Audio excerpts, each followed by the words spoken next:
Hello guys! Ngayon nga po ay mag-unboxing po tayo ng monitorizer. Ang monitorizer po ay patungan ng monitor upang ito po ay tumaas.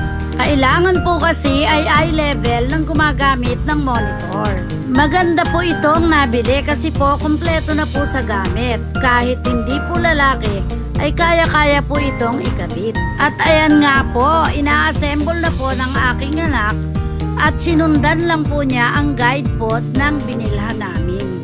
Yung kasing una po niyang ginagamit ay makitid. Kailangan po kasi yung sakto po sa monitor para po hindi po delikadong malaglag.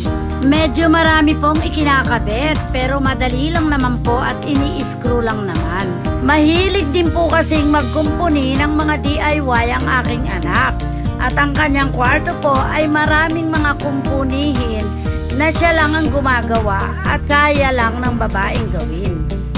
At ayan, sa kanyang pagtsatsaga nga po, medyo malapit-lapit na pong mabuo. At yan pong nakikita nyo pong yan ay ang huli niyang ikinakabit upang mas lalong tumibay ang monitorizer niya. Kabilaan po yung kinakabit na bilog na yan. At may puti pong pantakip upang di po makita yung dinaanan ng screw. At ayan, buo na po ang ating monitorizer. At ayan nga po, buo na. At papalitan niya na po yung kanyang luma para mas safe po ang kanyang monitor. At ayan, inaayos niya na po ang kanyang setup. Nilalagay na po ang keyboard at mouse. Mas maganda na po siyang tingnan ngayon. Salamat sa pagsama. Hanggang sa susunod na Budol Serye. Follow for more.